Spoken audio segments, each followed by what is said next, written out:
Assalamualaikum warahmatullahi wabarakatuh. Innal hamdalillah wahdahu wassalatu wassalamu ala Rasulillah wa ala alihi wa sahbihi wa man wala amma ba'd.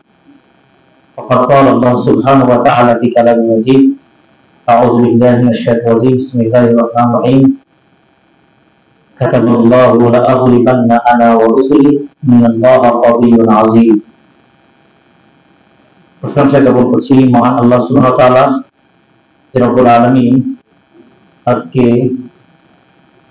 আমাদেরকে গিয়াসউদ্দিন এই Islamic centre জামে মসজিদে জুমার সালাত আদায় করার সুযোগ করে দিয়েছেন। এজন্য আল্লাহর শুকরিয়া রেখে আলহামদুলিল্লাহ দুরূদ সালাম বর্ষিত হোক আমাদের প্রিয় নবীর প্রতি সাল্লাল্লাহু আলাইহি ওয়াসাল্লাম। আজকে খুতবার পরে আপনারা ইলমি হালাকা ও কুইজ সেশনে বসতে দিলে খুশি লাগবে যা কম বেশি আলহামদুলিল্লাহ আলহামদুলিল্লাহ ওয়াহান্নিকুম তাহিয়্যা ওয়া উনাকুলুকুম মারহাবান আহলান ওয়া সাহলান মারহাবান বিকুম। আপনাদেরকে স্বাগত জানাচ্ছি, ধন্যবাদ জ্ঞাপন করছি যে আপনারা সত্যিকারী বিচক্ষণ মানুষ। খুতবা শুনে সালাত শেষে আবারও জ্ঞান অর্জনের অনুপ্রেরণায় বসে গেছেন। এই জন্য আপনাদের জন্য নবীর ভাষায় আল্লাহ নবী সাল্লাল্লাহু আলাইহি ওয়াসাল্লাম বলেছেন, এমন একটা সময় আসবে কিছু সংখ্যক মানুষ জ্ঞান অর্জন করতে ছুটে আসবে। আলিদা ওয়াইতুহু কুলু মারহাবান মারহাবান বিরাসূলিল্লাহি সাল্লাল্লাহু আলাইহি ওয়াসাল্লাম। যখন তাদেরকে দেখতে পাবে জ্ঞান অর্জন ছুটে আসবে, তখন তোমরা তাদেরকে আমার পক্ষ থেকে ওয়েলকাম জানাবে।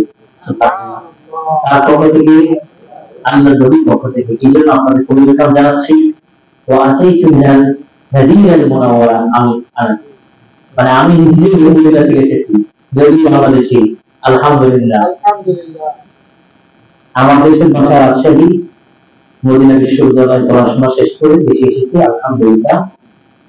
আলোচনার আগে ছোট্ট পরিচয়, কারণ অনেকে জানার খবর প্রশ্ন করছেন। আমার নাম ডক্টর জয়নুল আবেদিন বিন ওমান। ইউটিউব ফেসবুকে পাবেন ডক্টর জয়নুল আবেদিন বিন ওমান নাম। চেষ্টা করছি দাওয়াতি ময়দানে কিছু খেদমত দেওয়ার চেষ্টা করে যাচ্ছি, বক্তব্য এবং গবেষণা লেখনের মাধ্যমে। আল্লাহর কাছে দোয়া চাই যেন আমরা ইখলাসের সাথে দাওয়াতি ময়দানে আমাদেরকে একনিষ্ঠতার সাথে ধীরে যাওয়ার ভাবে দাওয়াতের কাজ করতে পারি। আল্লাহ যেন আমাদের কবুল করেন, আমিন। সাথে সাথে আপনাদের জন্য এক একজন ছাত্র দায়ী হতে পারেন, এই ইচ্ছা পোষণ করেন, এটা করলে আপনাদের লাভ। ছাত্রগুলো শিক্ষকগুলো বলেন ছাত্রগুলো লাভ বেশি, বুঝছেন? ছাত্রগুলো লাভ, জ্ঞান আহরণকার মর্যাদা সবচেয়ে বেশি। এরা শুধু আহরণ করবে, ওই জ্ঞান সম্পূর্ণ হবে এবং সেটা আমল করবে, ছড়িয়ে দেবে। আব্দুল মুবারক রাহিমাহুল্লাহ বলছেন,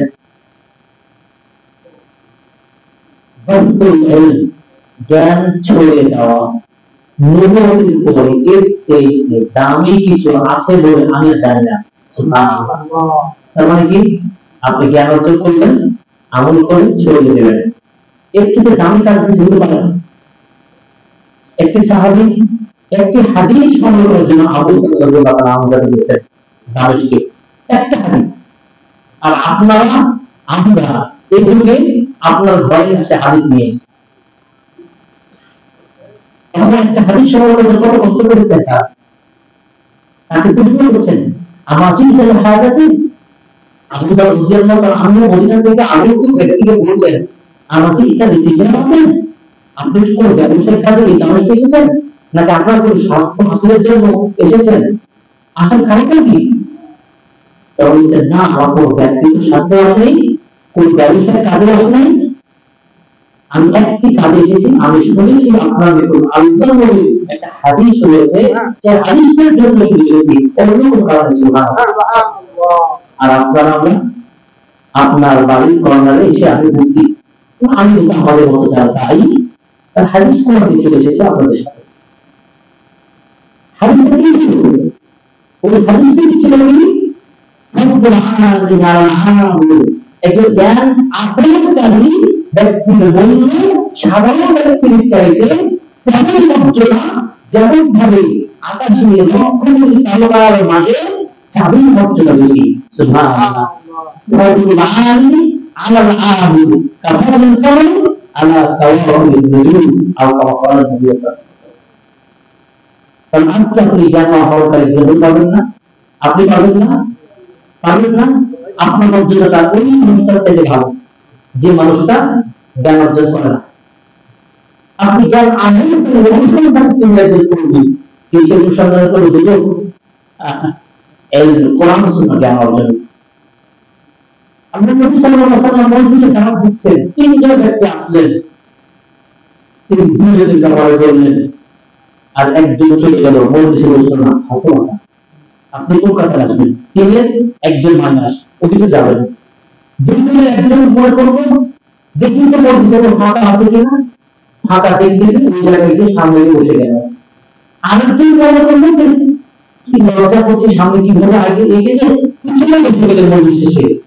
পুরো আলোচনা শেষে নবীজি বলেন, আমার সাহাবীরা শুনুন, আমি কি তোমাদেরকে এই তিনজন ব্যক্তির কথা বলবো? কারণ আপনারা তো সব জেনে যান, আল্লাহ জানিয়ে দেন তাদের কর্মসংস্থান দুর্বল হচ্ছে। তিনি সাল্লাল্লাহু খাবার নবী, তিনি বলেছেন আমি তো সামনে টিচার হিসেবে বের করেছি, এই টিচার বুঝতে পারে, কারণ সেটা বুঝতে পারে। আল্লাহ নবী সাল্লাল্লাহু আলাইহি ওয়াসাল্লাম বলেন, ওই লোকটা আমাদের বন্ধু ছেলে খ্রিস্ট বৈশ্বিক কোনো আল্লাহ তাকে বলবে খ্রিস্ট ধর্ম, আল্লাহর সাথে তার কোনো সম্পর্ক না। মানে কি লোকটা আল্লাহ পারবে? আর দিনের না একজন খুব সাহসী, চাইলে আল্লাহ সুযোগ দেওয়া, আমার সুযোগ সুযোগ বলবে একটু গল্প ফাঁকা পেয়েছে, মানে মজলিসে মাঝে বলবে, মানে এই আসার একটা চেষ্টা না, নিজের সময় তার সাথে বলতে পারে তিনি কি আল্লাহ তাকে সুযোগ করে দিয়েছেন। সুবহানাল্লাহ। যে চাই সুযোগ করে দেন আল্লাহ। আরেকজন হচ্ছে কেন লজ্জা করে, লজ্জা ছিল না কিভাবে একজন ফাঁকায় কিছু সাইলেন্ট হয়ে গেলেন, আল্লাহ তার লজ্জা শুনে তার মাঝে বাড়ি দিলেন। সুবহানাল্লাহ। যেমন চলে যান খুঁজতে বললাম মাদাল্লাহ আলা খাইরি নাম ওয়ালা ইসমি, কেউ যদি কারো ভালো কাজে রাস্তা দেখায়, সেই কাজটা করে 400 অপরাধ করেছে। এই পৃথিবীতে জ্ঞান ছড়িয়ে দেওয়া তাও আমি তাদের চাইতে ভাগ্য হয়। আর যেদিন বেঁধে দিলেন তাকে দিই আর ইনকাম করা, অর্থ সঞ্চয় করা, জীবিকা সঞ্চয় করার ক্ষেত্রে কোন কথা উত্তর? তিনটা অপশন: এক, ব্যবসা বাণিজ্য; দুই, কৃষি খামার; তিন, চাকরি। কোনটা উত্তর? মাশাআল্লাহ, আমরা তো বাণিজ্যিক এলাকার লোক তো। হ্যাঁ মাশাআল্লাহ, ব্যবসা। যদি মতামত রয়েছে, মতামত রয়েছে অনেক কৃষি, কৃষির অনেক ফজিলত রয়েছে। একটা গাছ লাগাবেন, গাছ থেকে ফল হবে, আপনি খাবেন, পশু পাখি খাবে, প্রকৃতি বাঁচবে, সেটাও সাদাকা হবে, আপনি মানে হালাল খাবেন, এটাও ভালো একটা পেশা। কিন্তু গবেষণা করুন, বেশি গুরুত্ব বলেছেন আর প্রাধান্য দিয়েছেন ব্যবসাকে। কারণ অর্থ আমাকে জাগ্রত করা যাবে, অর্থ থাকবে কেন? অর্থ ছিল না, অর্থ না হবে কিভাবে ওই জিম্মিদেরকে, কিভাবে দাসদেরকে তিনি ক্রয় করে মুক্ত করেছেন। সুবহানাল্লাহ।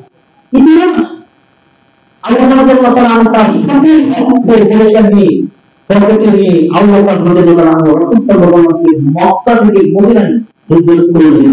কোন সাহসে? পারবেন?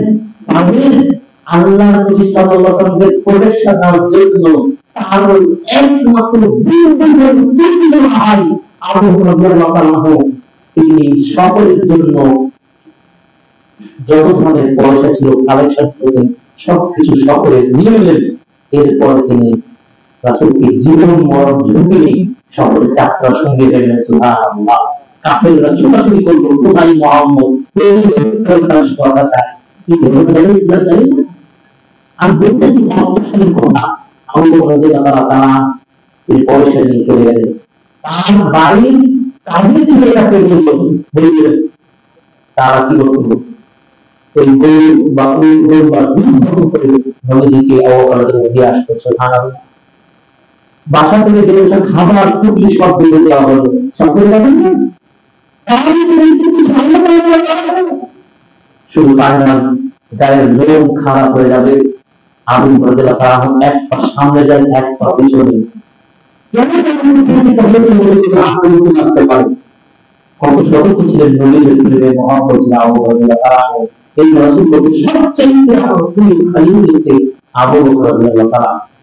চিন্তা করতে হচ্ছে ওমর রাদিয়াল্লাহু তাআলা অর্থশালী, ওসমান রাদিয়াল্লাহু অর্থশালী ছিলেন।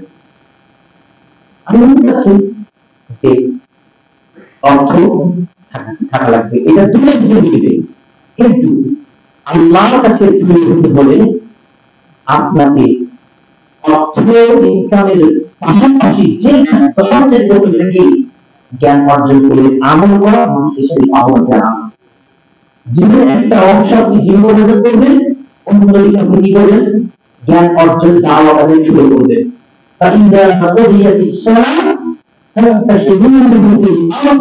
যখন সালাতের ডাক দাও, সালাতে এসে যাও, সালাত শেষ, এরপর তুমি বেরিয়ে যাও আল্লাহর জামিনে রিজিকের সন্ধানে। এটা নিয়ে আপনার ভালোই কথা বলছেন, আমাদের সাথে জানার দরকার নয়। আপনার বলছেন একটা টাইম ফিক্স করেন যে কিছু সময় আমি জ্ঞান অর্জন করবো, এই সবচেয়ে আল্লাহর রাস্তা সত্য। যদি আপনি জ্ঞান অর্জন করেন বাড়ি থেকে বেরিয়ে আসবেন, তারপরে বিলাসুদ্দের এই কমপ্লেক্স একটা ঘুরতে শুরু করুন, কিছু হাদিস শুনলেন, কিছু জ্ঞান অর্জন করলেন, সালামের কিছু আছে পাশের জ্ঞান অর্জন উদ্দেশ্যটাকে নবী সাল্লাল্লাহু আলাইহি ওয়াসাল্লাম বলেছেন যদি এই নিয়ম থেকে বাড়িতে বেরিয়ে হয়ে আসে, তাহলে একটা আয়াতের যদি মসজিদে এসে পড়ে, তাহলে একটা লোকের সম্মান হবে। সুবহানাল্লাহ। দুই আয়াত পড়লে দুইটা লোকের সম্মান পাবে। কিন্তু যত আয়াত থেকে বা বিধান শিখবে, কোরআনের ব্যাখ্যা শুনবে, অনুবাদ জানবে, তত লোকের সম্মান পাবে। সুবহানাল্লাহ। আপনি জানেন আজকে কত আয়াত বলেছি, তৈরি করবেন দুটা চারটা প্রায় 15-20টা আয়াত আমরা অনুভব করেছি, সেগুলোকে আপনারা শোনেন না কি? এরপর জ্ঞান অর্জন করে চলে এসেছেন মান সালাকা ফি তারিকিন আলতামিসু ফিহি ইলমান সাহালা বিহি তারিকাল জান্নাহ। আল্লাহ নবী বলেছেন কেউ যদি জ্ঞান অর্জন করে বাড়িতে বের হয়ে যায়, আল্লাহ তাআলা তার জান্নাতের রাস্তা সহজ করে দিয়েছেন।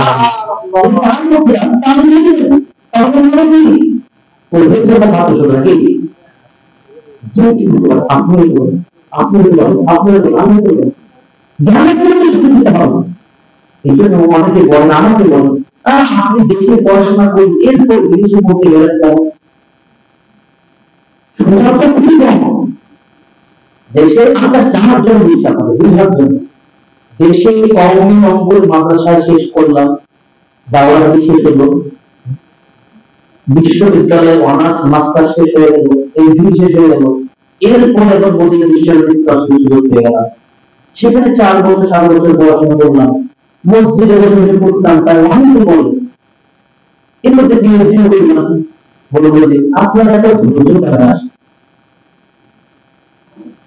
আমি যাকে গর্ব করা হয়েছে অনেক ভাষা দেওয়া হয়েছে, আমার যারা ভাবতো আমি তো প্রায় 7-8 বছর গোলা করা হয়েছে ছিলাম, আমার ছাত্ররা বলে বছরে পড়ে তারা বলে দিতে আমাদের বাইরের জন্মে যে এটা নেশা। আমার বন্ধু বলে যে সাহেব এই বছর আপনার সাথে একটা স্টাডি করে গ্রুপ স্টাডি করতে চান, তো গ্রুপ স্টাডি করলে কিন্তু সৌদির মধ্যে বিশ্ববিদ্যালয় বিন বাজ একটা মসজিদ সেন্টার মসজিদ আছে, সৌদির মধ্যে মসজিদকে নিয়ে পড়াশোনা বেশি লিখলেন, তো এদের চাইতে মসজিদের বড় বেশি। তো আমার বন্ধুকে নিয়ে গ্রুপ স্টাডি করা শুরু করলাম, পরীক্ষা হলো, রেজাল্ট সেরকম হলো এই 4 বছরের ইতিহাসে 8 সেমিস্টার হয়েছে, এই 8ম সেমিস্টারে সবচেয়ে বেশি ভালো রেজাল্ট করেছিলাম। আগে তো বন্ধুরা সব করতেছিল ওনাদের অরিজিনাল যে আমার যে বন্ধুরা বলছি যারা ছোট থেকে একসাথে বড় হয়েছে কিন্তু একটা সেমিস্টার ড্রপ দেওয়ার কারণে আগেই বের হয়ে গেছে। আর আমি একটা সেমিস্টার ড্রপ দিয়েছিলাম দেখেছিলাম, তো আমার সাথে মিল হলো। তো বলছি যে আমার বন্ধুদের সাথে জানানো হয়েছে এবার দুইজনের জন্য প্রতিষ্ঠানই করে রেজাল্ট সবচেয়ে বেশি ভালো হয়েছে, বুঝতে পেরেছেন? তা আমি আমার কৃতিত্ব কথা বলছি না, আমার মনে হচ্ছে আলহামদুলিল্লাহ, কারণ যৌথভাবে পড়াশোনা করে জ্ঞান আরো বৃদ্ধি হয়। আমাদের বলতে পারি আমার ত্রুটি সংশোধন হয়, হয়তো আমি একটা আলোচনা করছি বলবো আপনি এটা করছেন কেন, আমি কারেকশন করতে পারি না। আপনাকে আমার ভালো ভালো দেখছি কি আপনি ফর্মুলা আপনি চলে আসছেন এই বিষয় হচ্ছে এই বিষয়ে যায় না শুনে যদি বলবো না উনি কিন্তু আসতে আমি হারাবেন চলে আসতে দিচ্ছি পড়ায় কিছু করে দিলে আগে বিষয়টা এরকম কিন্তু আমি এই বিষয়ে যাচ্ছি না, বলতে চাচ্ছি আপনাদেরকে জ্ঞান অর্জনের সাথে লেগে থাকবো। আমি আপনাদের একটা মেসেজ দিচ্ছি এই লাইনের মাধ্যমে যে আমি জ্ঞান অর্জন করতে চাই, ছড়াতে চাই। আপনাকে একমত? জ্ঞান ছড়িয়ে দেওয়ার জন্য যতটুকু করণীয় রয়েছে আপনারা আমার সাথে যোগাযোগ করবেন ইনশাআল্লাহ।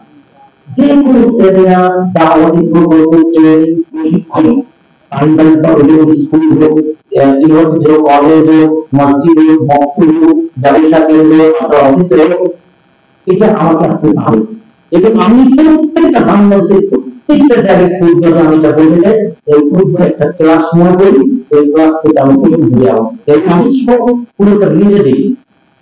আমি চেষ্টা করি আমার পরিবার পক্ষে আমরা কিছু পুরস্কার গ্রহণ করি।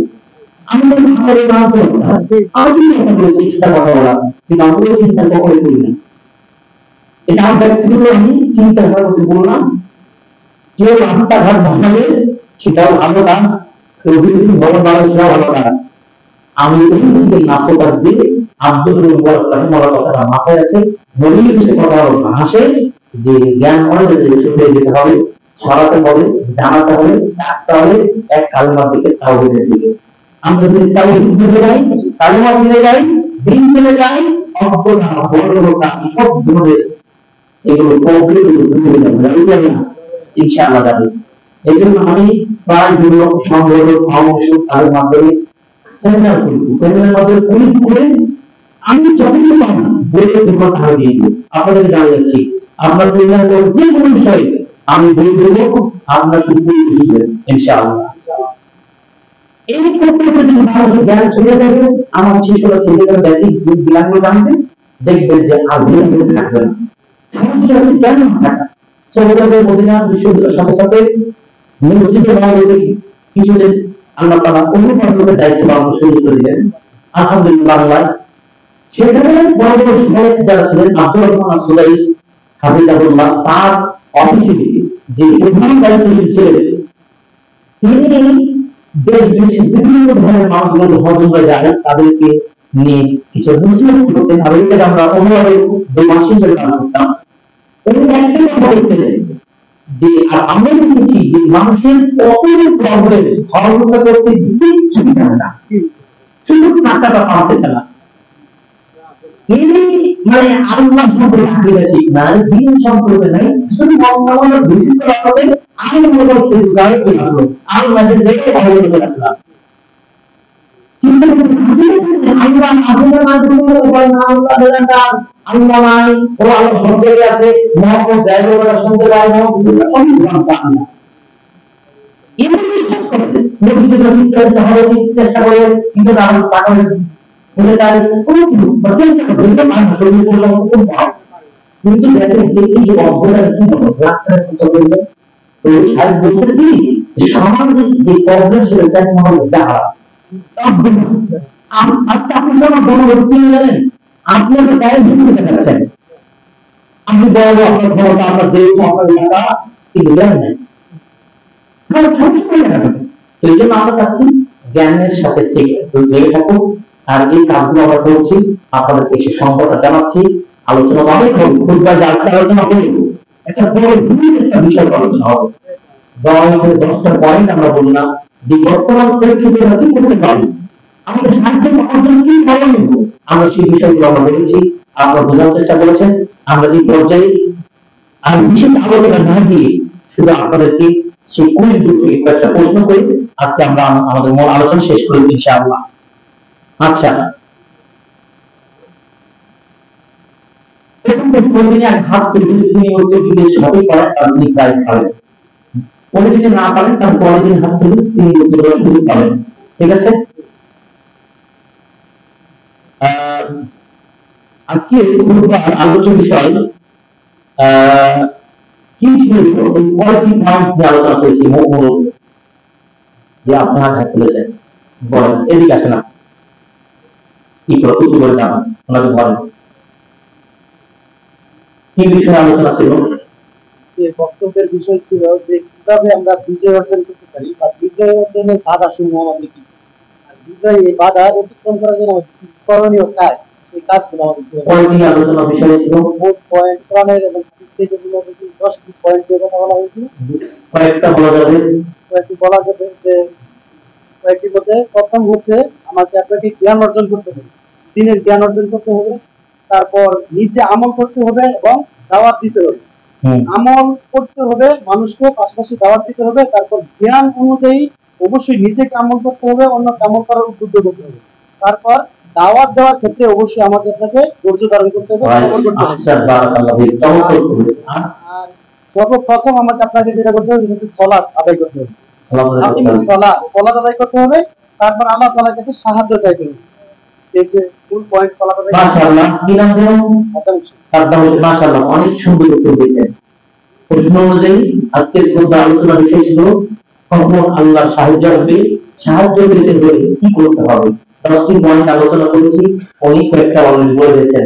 বারাকাল্লাহু ফি ইলমিহি, তাকে আমরা পুরস্কৃত করব। তাওহীদের মর্ম কথা। প্রথম পয়েন্টটি ছিল ইখলাস, আকীদা সংশোধন করতে হবে। তাওহীদের উপর করে আমাদের আকীদা বিশুদ্ধ করতে হবে। তো বলেন বিশ্ববিদ্যালয়ের প্রফেসর ডক্টর আব্দুল রাজ্জাক আল-গওহরী হওয়ানি বইগুলো করেছি আমি, সেই বইগুলোর কাছ থেকে পুরস্কৃত আমরা করেছি আপনার ভাইকে। জাযাকাল্লাহু খাইর। হ্যাঁ, এরপরে দ্বিতীয় প্রশ্ন, ইমাম মুহাম্মদ আব্দুল ওয়াহ্হাব রাহিমাহুল্লাহ 4টি বিষয় উম্মার লোককে জানতে বলেছেন। সেই 4টি বিষয় কি কি? জি, সামনে চলে আসেন।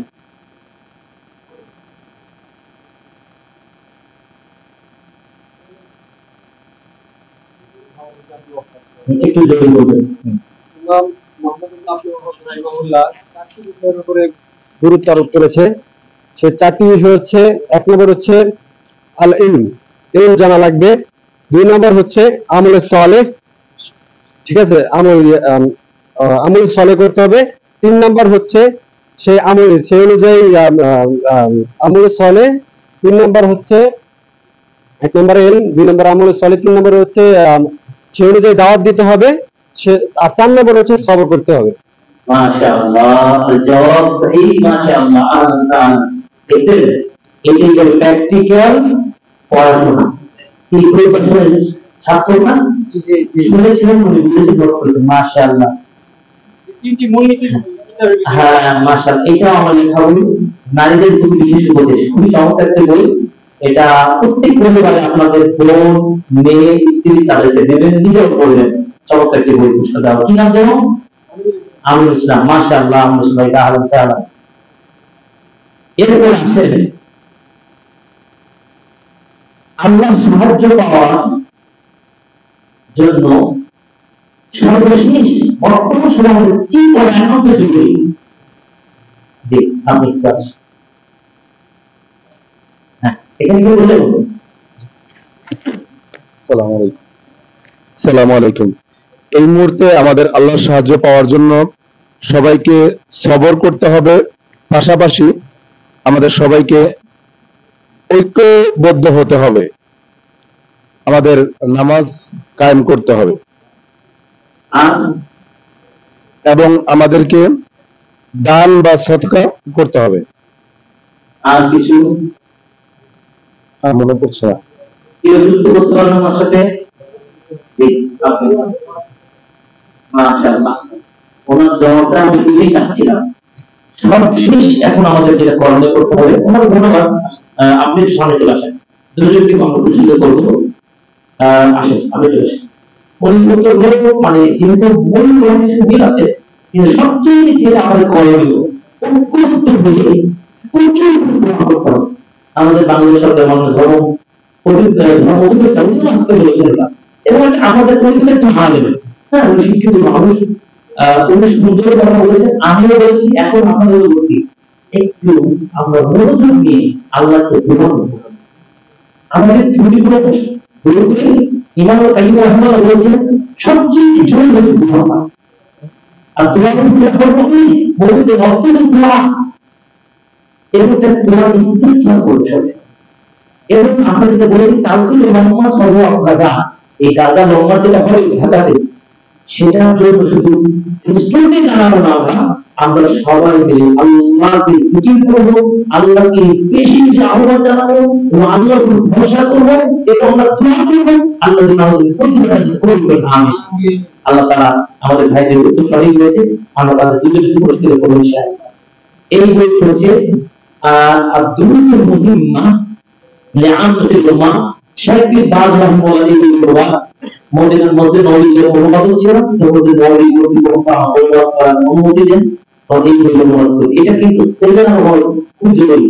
এই বইটা খুব ছোট একটা বই। শাইখ বিন বাজ রাহিমাহুল্লাহ এই বইটার মাধ্যমে বলতে চেয়েছেন যে মানে মানব জীবনের যেগুলো জানা জরুরি সেগুলো এগুলো প্রত্যেকটা মসজিদে মক্কা মদিনা জানা জানেন ইসলামের বিভিন্ন বিষয়গুলো লিখে গেছে। আরেকটা বিষয় বলি, এই বইগুলো মুসলিমের মধ্যে বন্ধ রহিত নামাজ রোজা এই বিষয়ে জানার সাথে সাথে খুব জানা যায়। আজকে আমার প্রফেসর, ডাক্তার, মাস্টার, শিক্ষক অনেক দামি দামি খাল, দামি দামি গাড়িতে চলছে, বহু বাড়িতে থাকি, আপনার বাবা মৃত্যু হয়েছে তাকে বুঝুন জানেন না।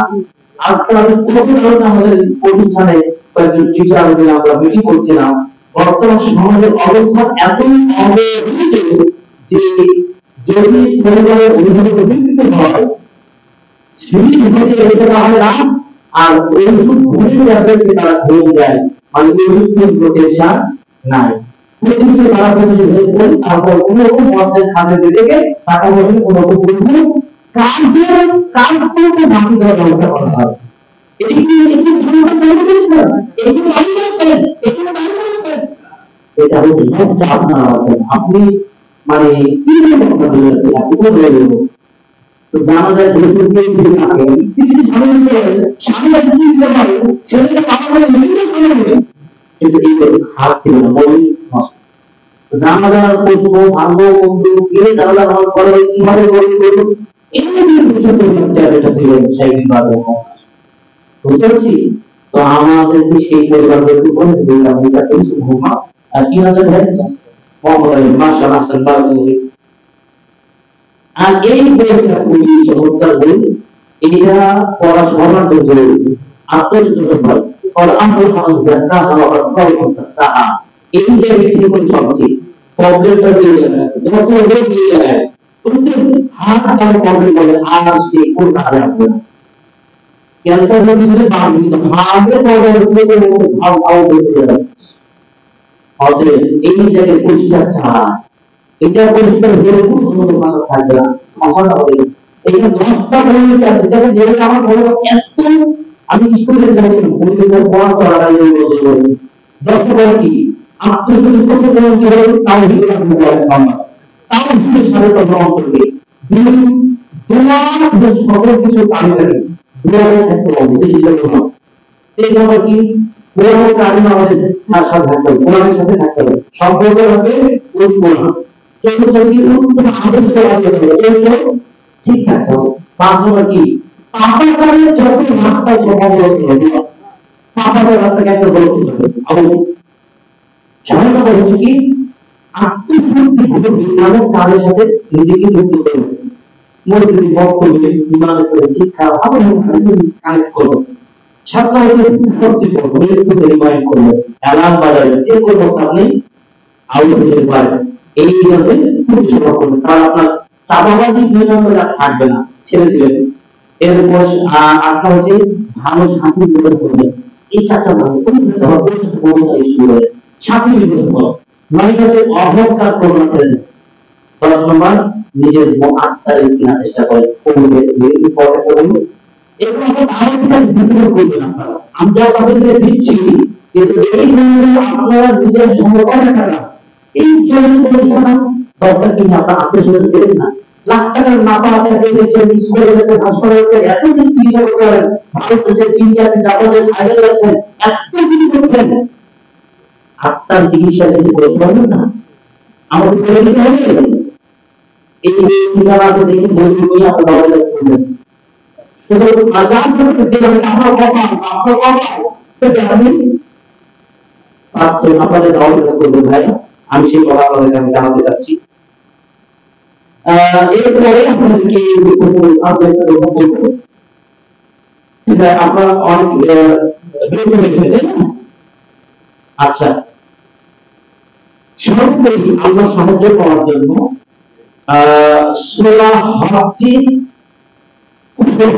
কয়েকটি বর্ণিত কথা বলা হয়েছে করণীয় কেউ বলতে পারবেন কি কি বলো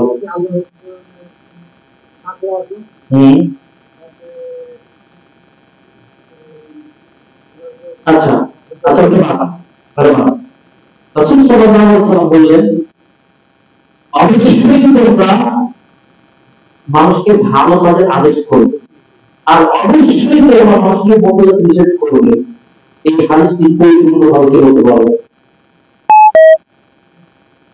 আপনি একবার বলেছেন সাদ্দাম ভাই হাদিসটির প্রশ্ন তুলেছেন আল্লাহ নবী বললেন অবশ্যই তোমরা এই ভালো কাজ করবে মানুষকে ভালো আদেশ দেবে মন্দ কাজ নিষেধ করবে যদি না করো তাহলে কি হবে বলেন কে বলেন এই হাদিসটা বলতে গেলে জি আসেন সামনে আসেন শিখতে পারবে শিখতে হবে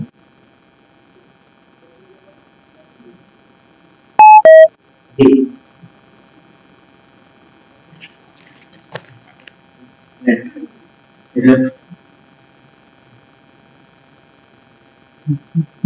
যদি সকরা আদেশ যদি কেউ না পারে তাহলে খুব শাস্তি আসার আধার দেওয়া হবে সমস্ত শাস্তি তাকে উপর প্রয়োগ করা হবে এটা হচ্ছে আমার এটা মাশাআল্লাহ আল্লাহ শাফাআল্লাহ শিফাআন আজিলান ওয়া কামিলান ভাই নামটা কি জানো আশরাফ মাশাআল্লাহ শাফাআল্লাহ মাশাআল্লাহ মাশাআল্লাহ খুবই চমৎকার মন্তব্য দিয়েছে আমি কল্পনার মানে একেবারে শিখলাম ওনাকে ইমান বাবাই বলতে পারবো ওনার ইমান যে আলোকিত হয়ে জান্নাত যেন আল্লাহ অর্জন করে ওনাকে আমাদের সকলকে আল্লাহ তাআলা বলেন আমিন হাদিস হাদিস নাম্বার 2169 হাদিস 2169 হাদিস আল্লাহ আযাব আসবে আর দোয়া করবেন না দোয়া করছেন না কিন্তু বুঝতে পারছেন আমরা দোয়া করছি না তাই আল্লাহ আমাদেরকে আশীর্বাদ দান করুন আমিন আল্লাহ ঈমান বাড়ালে ভাই আল্লাহ অনেক অনেক কল্যাণ বাড়ান করুন আমিন সর্বশেষ পুরস্কার হ্যাঁ আপনাদের হচ্ছে মাশাআল্লাহ এবার আসেন আরেকটা হাদিস আল্লাহ নবী সাল্লাল্লাহু আলাইহি ওয়াসাল্লাম বলেছেন হাদিস নাম্বার যদি বলতে পারেন খুবই ভালো আল্লাহ নবী বাইতুল্লাহর পাশে শুয়েছিলেন কাবার পাশে